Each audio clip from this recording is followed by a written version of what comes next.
Good morning students. आज हम class 11th का चैप्टर नंबर 4 का एक नेक्स्ट टॉपिक स्थिति सदिश तथा विस्थापन सदिश के बारे में अध्ययन करने वाले हैं। सबसे पहले हम बात करें स्थिति सदिश की। स्थिति सदिश इट मीन्स एक ऐसा वेक्टर जो कण की मूल बिंदु के सापेक्ष स्थिति को दर्शाता है। सपोज कोई कण है किसी समय t पर, यानी एक कण जो कि XY समतल में गति कर रहा है, किसी समय t पर कण P बिंदु पर स्थित है जिसके निर्देशांक सपोज x एंड y है। तो उस समय उस बिंदु P को मूल बिंदु O से मिलाने पर, बिंदु P को मूल बिंदु O से मिलाने पर प्राप्त सदिश को उस कण का मूल बिंदु O के सापेक्ष स्थिति सदिश कहते हैं, जिसको हमने यहां पर R से दर्शा रखा है। माना एक कण XY समतल में गति कर रहा है, किसी समय कण P बिंदु पर स्थित है जिसके निर्देशांक x व y है। बिंदु P को मूल बिंदु O से मिलाने पर प्राप्त सदिश को उस कण का मूल बिंदु O के सापेक्ष स्थिति सदिश कहते हैं। चूंकि किसी कोऑर्डिनेट x और y हैं, तो आप स्थिति सदिश r को ऐसा लिख सकते हैं xi cap plus yj cap. ये स्थिति सदिश को दर्शाने का तरीका है। सपोज उस कण के निर्देशांक यदि 2 और 3 होते, यानी x की वैल्यू 2, y की वैल्यू 3, तो आप सदिश r को, स्थिति सदिश r को ऐसा लिखते 2i cap plus 3j cap. ये x कोऑर्डिनेट है, इसका y कोऑर्डिनेट है। सपोज उस कण के कोऑर्डिनेट 4 एंड -3 होते तो आप सदिश r लिखते, माना यहाँ 4 एंड -3। सपोज कण के कोई भी निर्देशांक y नेगेटिव होता, कण इस तरफ भी हो सकता है, x coordinate positive y negative by chance, तो आप r लिख सकते हैं 4i कैप -3j कैप। हमने मतलब एक एग्जांपल्स दिया है कि उस कण के निर्देशांक ये पॉजिटिव दोनों हो सकते हैं, एक पॉजिटिव दूसरा नेगेटिव भी हो सकता है, जो आपको ये शो करता है कि कण x जिसका पॉजिटिव है y नेगेटिव है। इट मींस अगर मैं इसकी बात करूं ना, तो उसका स्थिति सदिश आपका यहां बनेगा चतुर्थ चरण में यहां P बिंदु होगा जिसके कोऑर्डिनेट होंगे 4 एंड -3, यानी x पर इसकी वैल्यू होगी 4, y पर वैल्यू इसकी होगी 3 -3, नीचे नेगेटिव वैल्यू, तो वो यहां मिलेगा आपको। ये सदिश r आपका यहां है।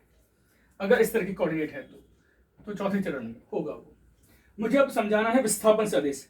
विस्थापन सदिश को समझने के लिए, विस्थापन इट मींस कण किसी दिए गए समय अंतराल में एक स्थान से दूसरे स्थान पर विस्थापित होगा, तब कण द्वारा तय किया गया न्यूनतम पाथ लेंथ, मिनिमम पथ लंबाई जो होती है, वो उसका विस्थापन को शो करती है। सपोज कण का गतिपथ इस तरह का है, कण का गतिपथ अनियमित है, इट मींस वो XY समतल में इस तरह से गति कर रहे हैं। वो कण स्ट्रेट गति करे ऐसा कोई जरूरी नहीं है। यहां पर सपोज किसी समय t1 समय पर कण P बिंदु पर है, तो बिंदु P का मूल बिंदु O के सापेक्ष सपोज स्थिति सदिश R1। बिंदु P के निर्देशांक माना x1 और y1 है। कुछ समय पश्चात कण Q बिंदु पर पहुंच जाता है।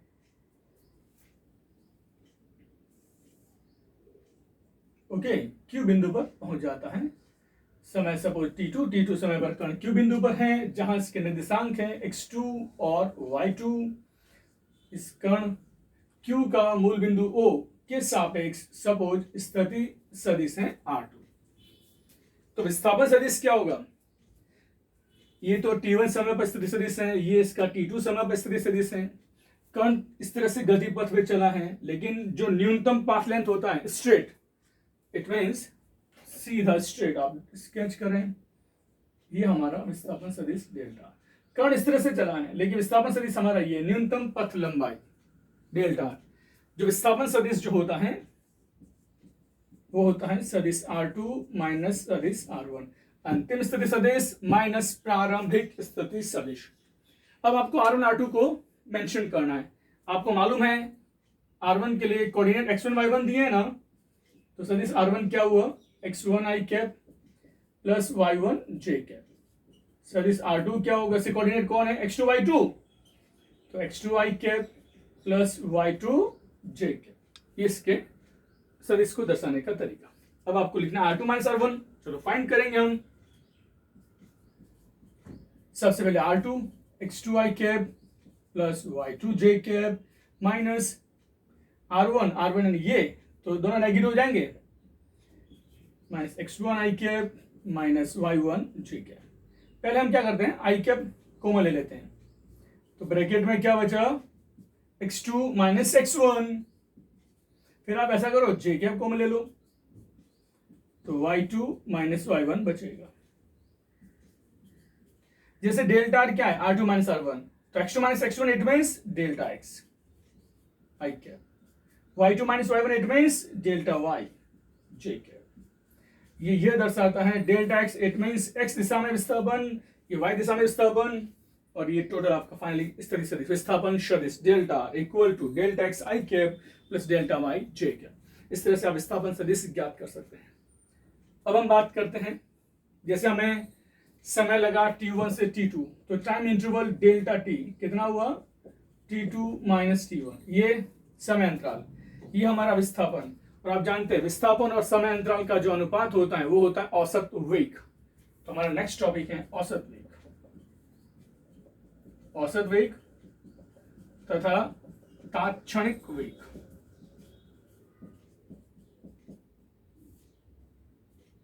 औसत वेग सिंपल आप जानते हैं, v वेक्टर, ये एवरेज का सिंबल, या फिर थोड़ा v को आप डार्क करो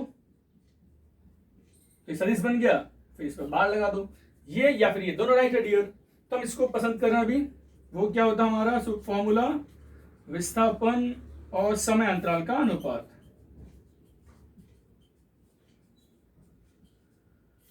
विस्थापन कितना है dear, delta r, time interval कितना है, delta t, delta r upon delta t। Delta r कौन, ये रहा, डेल्टा t टाइम इंटरवल है, तो डेल्टा r की वैल्यू पुट करें आप, delta x i cap plus delta y j cap upon delta t। मैं डेल्टा t को ले लो भाग दे सकता हूं, delta x upon delta t into i cap plus delta y upon delta t into j cap. ये हुआ x दिशा में विस्थापन बटे समय अंतराल, ये y दिशा में विस्थापन अपॉन समय अंतराल। तो इसको हम बोलते हैं x दिशा में औसत वेग vx बार i कैप, उसको आप बोलेंगे y दिशा में औसत वेग vy bar and j cap. It means आपका औसत वेग बराबर vx bar i cap plus vy bar j cap. It means इस तरह से आप औसत वेग फाइंड कर सकते हैं। तात्क्षणिक वेग ज्ञात करना हो तो आपको क्या करना होता है, टाइम इंटरवल, समय अंतराल डेल्टा t को बहुत बहुत कम, यानी limit delta t tends to zero, zero की तरफ अग्रसर हो रहा हो, ये लिमिट जब अप्लाई करते हैं तो आपका धीरे धीरे जो दो पॉइंट्स होते हैं p और q करते करते एक ही बिंदु पर आ जाते हैं। इस समय जिस दिशा में डेल्टा r होता है, अभी जैसा हमने देखा डेल्टा r आपका विस्थापन से इस तरफ है, तो हमारा जो औसत वेग होगा उसकी डायरेक्शन भी विस्थापन की डायरेक्शन में ही होता है, यानी औसत वेग और विस्थापन दोनों एक ही दिशा में होते हैं।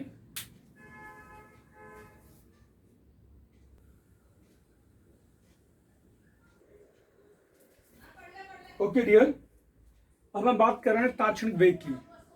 तात्क्षणिक वेग में मैंने आपको बोला था कि हम लिमिट जो टाइम इंटरवल है वो बहुत सूक्ष्म करते हैं, अर्थात समय अंतर जब छोटा करते जाएंगे तब डेल्टा बाय डेल्टा टी जो कि कन्वर्ट हो जाता है आपका D R by D T में। इसको बोलते हैं विस्थापन आर सदिश का, स्थिर सदिश आर का टी के सापेक्ष अवकलन। अगर आप आर का टी के सापेक्ष अवकलन करते हैं तो आपको तात्क्षणिक वेग मिलेगा। आप डेल्टा बाय डेल्टा टी की वैल्यू पुट करो,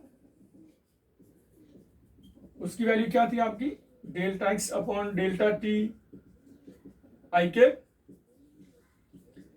delta Y upon delta T into J cap. फिर जब लिमिट अप्लाई करेंगे आप इसको अलग अलग भी लिख सकते हैं इस तरह से, delta x upon delta T I cap plus limit delta t zero की तरफ अग्रसर हो रहा हो delta Y upon delta t j cap. Limit apply होते आप जानते हैं डियर क्या होता है, dx बाय dt। सूक्ष्म विस्थापन और सूक्ष्म समय अंतराल, ये हुआ dy bye dt into J cap. इसको बोलते हैं x दिशा में विस्थापन बटे समय अंतराल। इट मीन्स x का t के सापेक्ष अवकलन, x का t के सापेक्ष अवकलन जिसको बोलते हैं vx। एक विस्थापन बटा समय वेग ही तो होता है, लेकिन x दिशा में विस्थापन बटे समय अंतराल, तो x दिशा में वेग, और ये हुआ y दिशा में वेग। तो ये आपका हुआ तात्क्षणिक वेग v का formula, vx i cap plus vy j cap. आप इसका मान भी फाइंड कर सकते हैं। मान कैसे फाइंड करते हैं आप? अंडर रूट ऑफ x घटक का वर्ग प्लस y घटक का वर्ग का वर्गमूल होगा, तो आपको इसका मैग्नीट्यूड मिल जाएगा। इसका ये था परिमाण। अगर आपको इसका दिशा फाइंड करना, डायरेक्शन, तो tan थीटा स्लोप जो होता है नॉर्मली y घटक और x घटक का अनुपात, tan theta vy upon vx। इस तरह से उसकी आप डायरेक्शन फाइंड कर सकते हैं। अब हम बात करते हैं त्वरण की। ओके, त्वरण मीन्स औसत त्वरण और तात्क्षणिक त्वरण।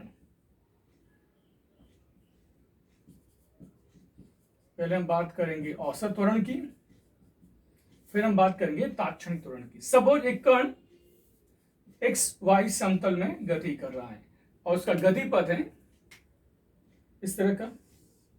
सपोज एक कण का गति पथ किसी समय टी पर कण का है पी बिंदु पर, किसी बिंदु पर खींची गई स्पर्श रेखा, अगर मैं स्पर्श रेखा ड्रॉ करूं तो स्पर्श रेखा उस बिंदु पर उसके वेग की डायरेक्शन बताती है। वेग v1 आपका इस तरफ है।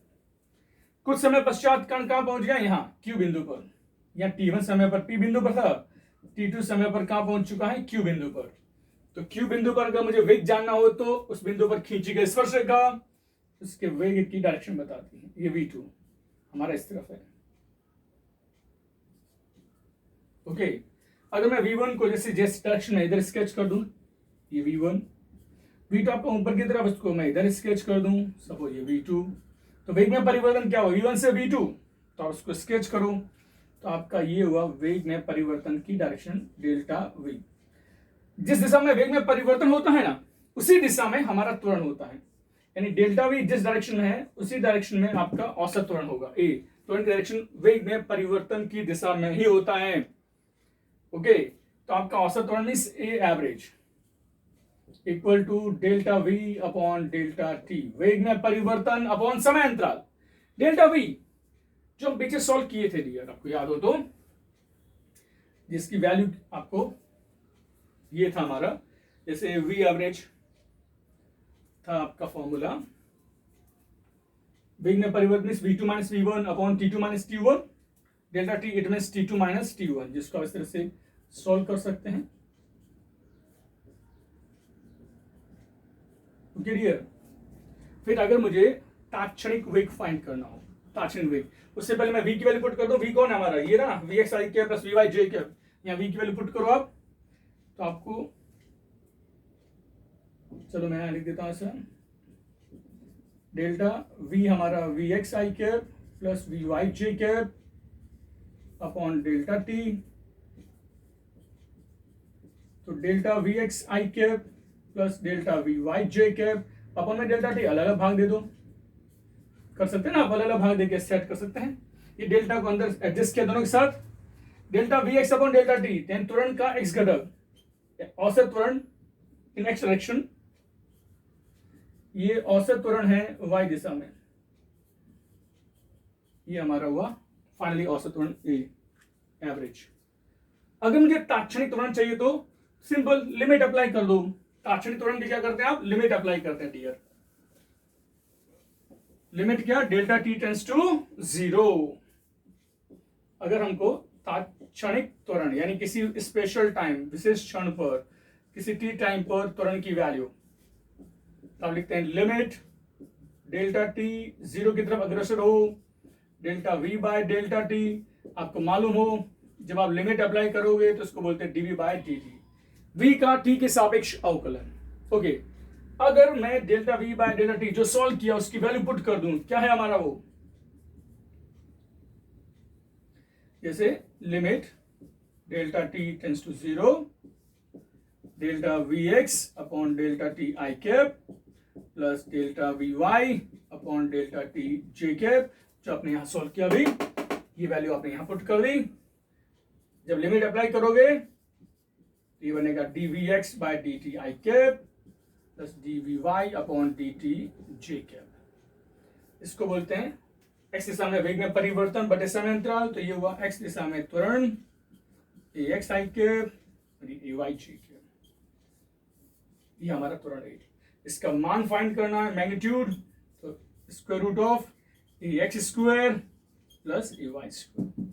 आपको डायरेक्शन फाइंड करनी है, दिशा, तो वही चीज tan theta ay upon ax, y घटक अपॉन x घटक, उससे आप इसकी डायरेक्शन फाइंड कर सकते हैं।